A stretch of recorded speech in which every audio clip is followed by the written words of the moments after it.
Welcome, investigator. Evil is on the rise. Crime is escalating. Our mission is to eliminate the crime by exposing evil, examine why it manifests, and highlight the brave souls that confront it every day. Join us as we work together to bring justice to every victim. Welcome to All Things Crime. Here's your host, Jared Bradley. Hey everybody, it's Jared. Welcome to another episode of All Things Crime. I'm here with my main man, Tom Myers. And wow, boy, this morning we wanted to jump on and get a quick update out to you. We've done a number of episodes on Chris Tapp. And as you know, way back when, 2019, something like that, I was actually able to meet Chris Tapp in person up in Boise, Idaho, and show him the MVAC system, talk about how the MVAC helped him get out of prison, along with the Innocence Project and all those folks up there. And then, we heard, what was it, Tom? 5-6 months ago, maybe that he had passed away. That it initially, all the reports were he died at a hotel, and it was like an accident. He fell down some stairs or something like that. And now evidence has come out. In fact, a guy has been arrested for his murder. So after all the stuff that we've been talking about and the tragedy of Chris Tapp's life, now we find out that he was actually murdered. So, Tom, I mean, the level of craziness with this entire scenario, Chris's life, serving 20 years for a crime that he didn't commit, the horrendous murder of Angie Dodge, the way Angie's mom, Carol, got involved. Just, does this drama ever stop? Right. No, it doesn't. This is on par with Fatty Arbuckle or O.J. Simpson, with the celebrities and everybody involved in this thing. So, rather in depth. Would you like me to bring people up to speed, kind of what we know and the facts? Yeah. Start with that. Yeah, I do. Yeah. I've been reading up on it too, and just go ahead. You know what? Okay, and so a bit in the background, it seems to be this F1 driver or this group is somewhat associated with Chris, and he had some money, and they went over to Las Vegas, and this wrestler guy, I'm just going to call him wrestler guy, this 6'7" behemoth, 300 pounds, really big guy who's the offender in this case. So they're all affiliated with each other, and they managed to get themselves a resort or suite with a party room, is what the press says. And this is an amalgamation of sources coming in on this. And in the back room, let's talk about the bad stuff first. There's drugs out there. This is coming right from the search warrant. Cocaine is out in the front, and that's there, the party room, the quote party room in the background over here. And apparently, taking from the context of everything, this is a common practice, or it was understood that this is what it's going to be on a Halloween night. So the stipulation was put forth from our wrestler was that no cocaine is to be around his stepdaughter, and this seems to be the trigger event that happened here. Now, let's talk about a couple other things jumping off from that to bring people up to speed.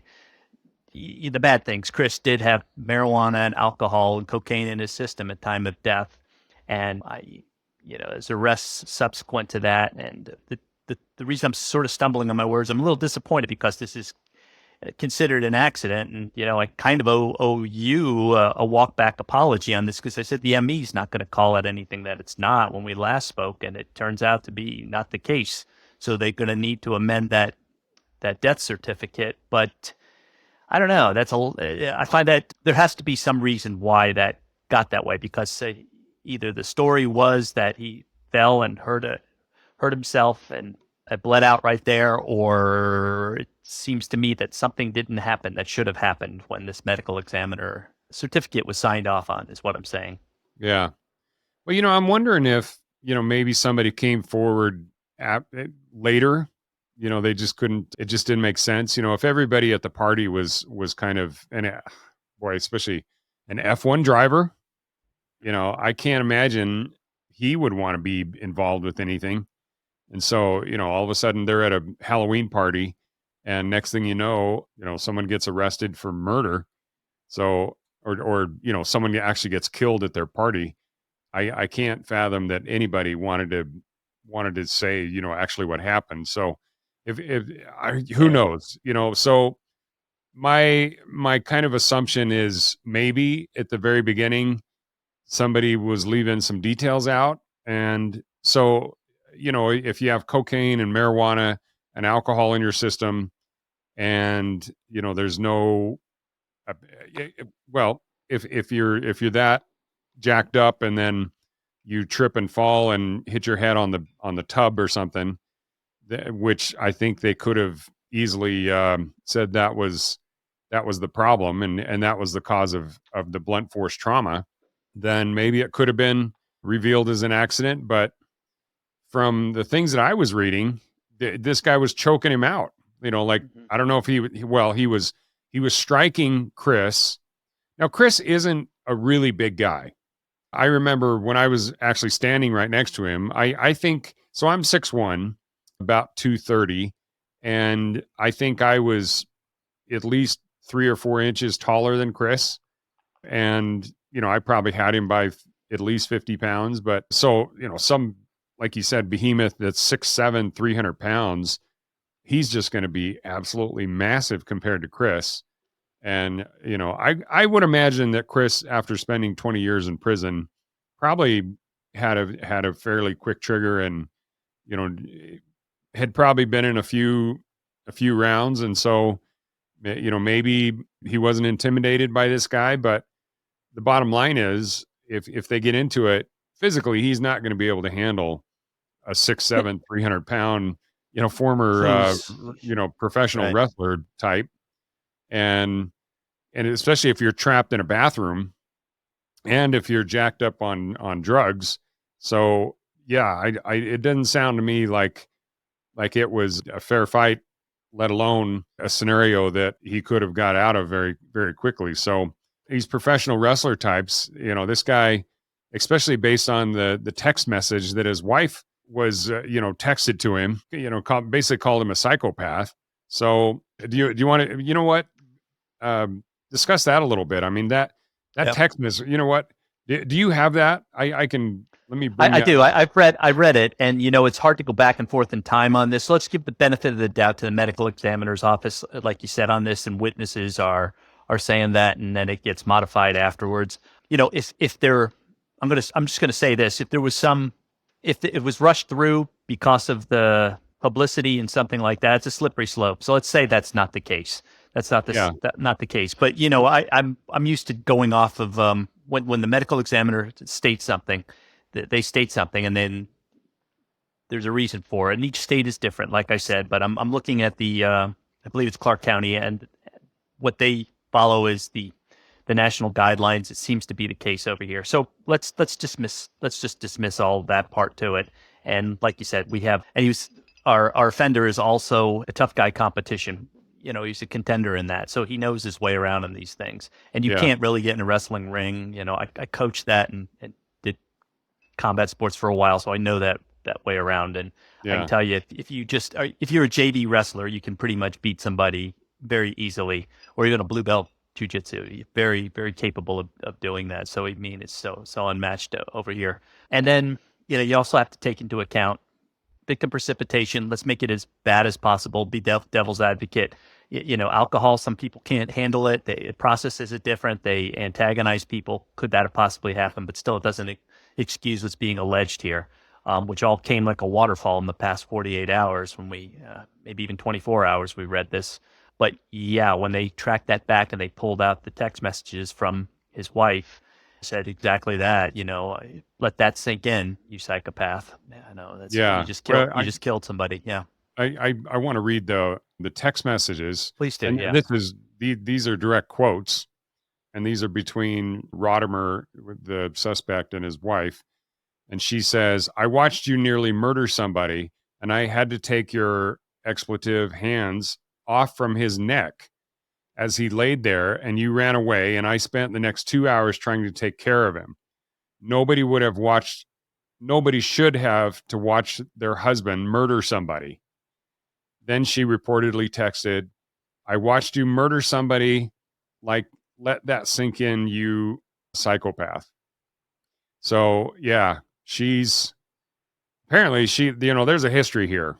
And, for her to text that, number one, she's not with him, but this guy runs away like, some kind of a coward. But I think once he realized what he did, And, this guy's not stupid. I mean, he ran for Congress twice, and but like you said, he was in a number of tough man competitions and things like that. So physically, this guy is pretty intimidating. Maybe he doesn't know his own strength, but if he had Chris by the neck and he was pounding on him, and this is after Chris hit his head. So if he's kind of, delirious and out of it anyway, that first hit, it's whoever gets that in most of the time is going to win the fight anyway.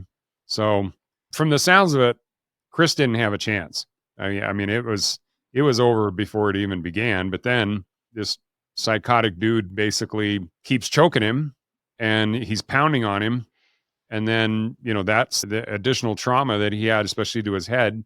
And from the reports from the first responders there, they were saying he was laying on the bed, he was delirious, didn't know his own name. And, even by the time they transported him, and then 5 days later, he dies. So, Yeah. Yeah. And, we're not privy to the case file right here. So like I said, it's from my background and everything else, I'm like, wow, we're relying on that. But let's say that the witnesses immediately said, being devil's advocate and hypothetical here, the guy came at him with a weapon, he's just defending himself, but he was drunk and he was, all messed up and everything else, but he fell. And that has happened. Two actors, Bob Saget was one, fell on that. And William Holden, exsanguinated, he bled out in same circumstance, to the coffee table. So, I mean, it happens a lot in the movies. It happens pretty rarely, but it does happen. So, I mean, and they have to go with the facts and let the evidence bring them to them. So I'm going to I say all that because this would have brought a lot of scrutiny very early on this, and this name didn't come up. So congressional candidate, coming up within 3% of the vote, I think in Nevada. When he ran. So yeah, pretty well known name. So anyway, but they all seem to know each other is what I'm getting in the chatter and everything else. So yeah. And from the sounds of it, it was just a high profile, invitation only elite types. I mean, an F1 driver and a congressional and a dude that had lots of money, and it was just a big Halloween party. So, and then, they had the quote, party room off in a bathroom off of a side bedroom. So, they just got out of control. But from the sounds of it, it probably could have been just a regular high profile, like Halloween party. And then things just got out of control. So, but I my first reaction, and I saw a lot of the comments on some of the articles that was posted. People are like, well, what do you bringing your stepdaughter to a party that has cocaine? Well, the guy may not have known. And I'm sure he was just bringing his stepdaughter because if you can meet an F1 driver and, some actors and who knows who else is going to show up. So I wouldn't look into that too much. But at the same time, if you have a minor there, your daughter, your stepdaughter, and you go into a party and you find out there's drugs there, especially if you have something to lose, like you've run for Congress and, that kind of stuff. It's like, have the brains to leave. You don't have to stay there. It's like, especially as a parent. I mean, if I ever walked into a party and I don't care who's there, and I find out there's drugs and all sorts of, alcohol's flowing, it's like, you know what? We ain't staying here. But, apparently this Rodeman guy, doesn't have the common sense to understand that. And clearly he probably believed he could control any situation based on his past. So, it's got what they report, a history of violence, a history of assault or battery, whatever you want to call it in that state. I'm not sure what the charges are and where they track back to, but that's what they say. And I'm cautious on this because I've seen things get polluted out to the press, and then it's the wrong story completely, and that becomes the narrative, and then it becomes repeated over and over. So I'm trying to weave in some maybes into the entire account over here and give the benefit of the doubt on this. So, but it doesn't, I mean, when you get to the point when you need to arrest somebody, it sounds like it's pretty, they're going to put those facts and they're going to allege those facts and either into an indictment or a probable cause affidavit of some kind of charging document, which is the case, or the search warrant in that case Yeah. too. So I saw the news got a copy of that. But yeah, so now you've got a problem. And then what goes with the drugs, if he's involved with this, here's the problem with the police are trying to deal with facts and they're trying to assess people. And when you start, if as soon as you move into that drug world, you're moving into tradecraft and deception. You have to hide that from everybody. And once you do that, the police investigators tend to throw the baby out with the bathwater, but it's not a pejorative when I say that. It's just like you can't trust anything anybody says now. And so you're trying to bring a witness who's going to tell you the truth, and you're not getting the full truth. And it's very hard. It's very difficult. And that's the frustration. So you hear those terms like misdemeanor homicide, that this is the case, but you hear those things that come out because of the frustration that they deal with, that they're trying to deal with, and they're going to allocate those resources to folks who are going to tell them the truth. That becomes a natural byproduct of that. And I hate to say it's the case, but that's very much the case, because you can't know who to trust anymore on those things. So it's a strong victim precipitation part of things like this when that Sure. happens. No. Well, but at the same time, I think those text messages are so damning. It's like if the police didn't have any kind of a suspects and they thought it was just even after the cause of death was determined and everything else, apparently the police were still investigating it. And I imagine they subpoenaed phone records, and maybe it took them this long to really get all the phone records and go through them all. But that text message from his wife, wow.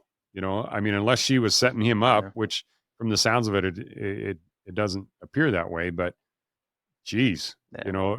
For her to call him a psychopath and then actually say, I had to pull you off of, you had your hands around his neck.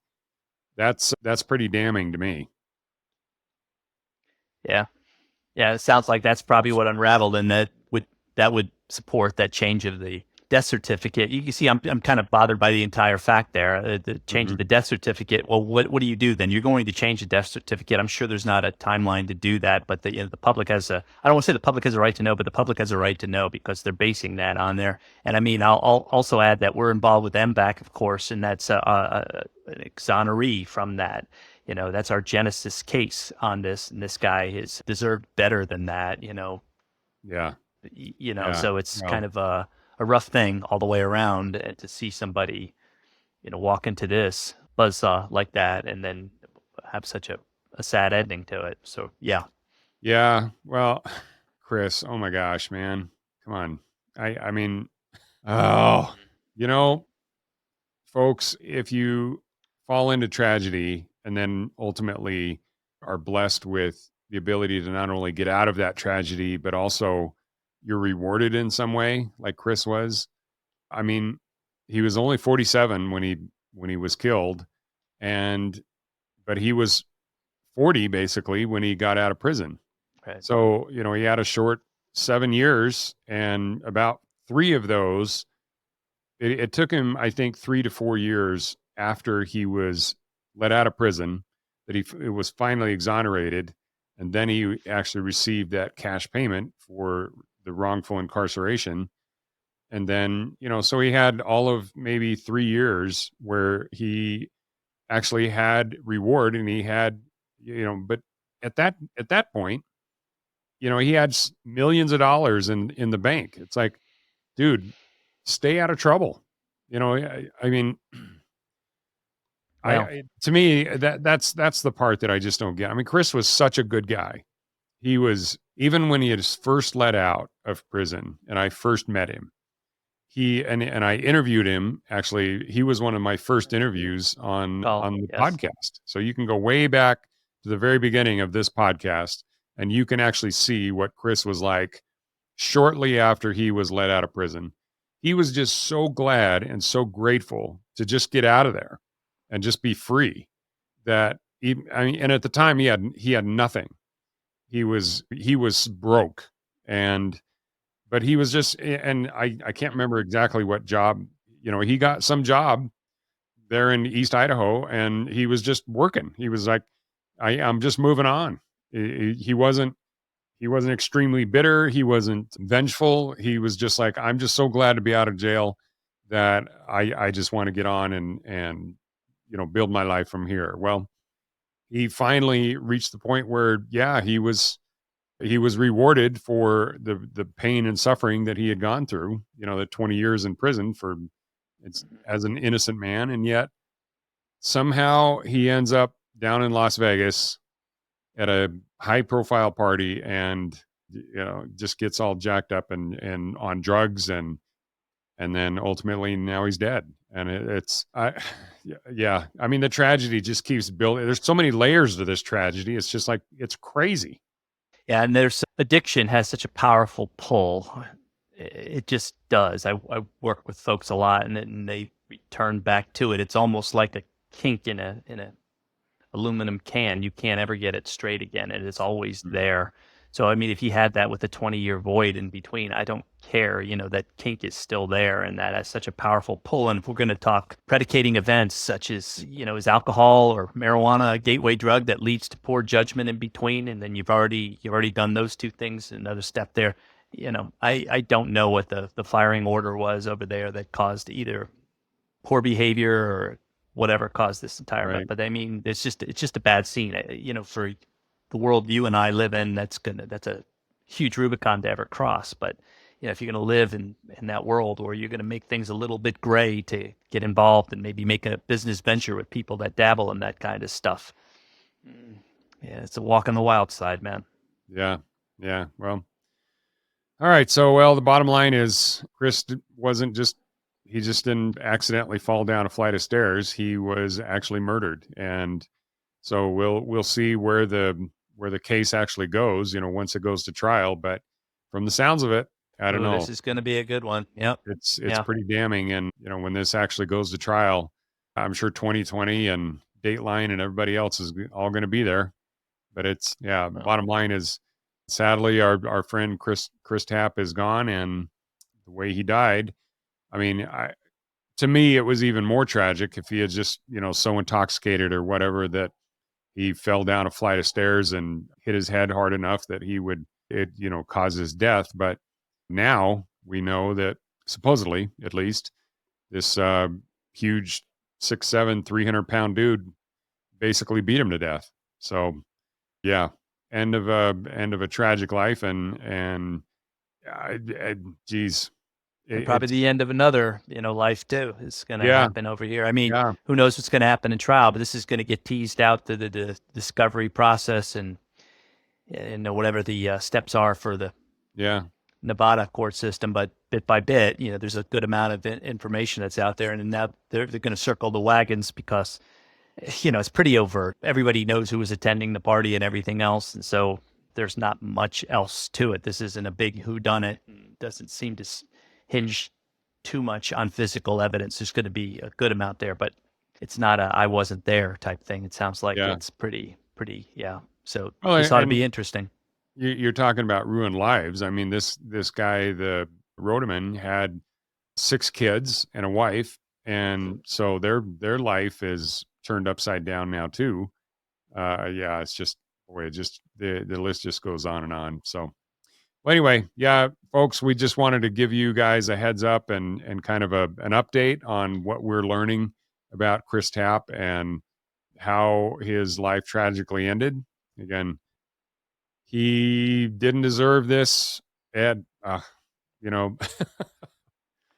man, yeah. It's hard to even process the information that's coming so fast, and that it's packed in there. You're like, how did this all, unwind and stuff like that? But, there's a cautionary tale in there somewhere. I mean, so many bad things have happened on this case, and, loss of temper, use of drugs, so many things, overkill. I mean, and this is not a video game where people get back up. This guy's old enough to know this, but, about to see some consequences for all this. So, yeah, well, if you're living the fast life, then you can expect that things are going to come at you really fast. And unless you're actually prepared for it, it can end badly really fast. So, all right, guys. Well, Tom, I appreciate it. And hope you enjoy this update. Definitely subscribe to the program and give us some comments. If you learn of anything else about Chris Tapp, then please let us know. And we appreciate all of you. And share this story, please. And like I said before, please subscribe. So, All right, Tom. Thanks, buddy. We'll talk to you later. Right. Sounds good. Take care. Thanks for joining us. Your attention today brings us one step closer to exposing and eliminating the evil that brings crime to our communities. Hit subscribe and share this episode. Together, we will bring justice to every victim.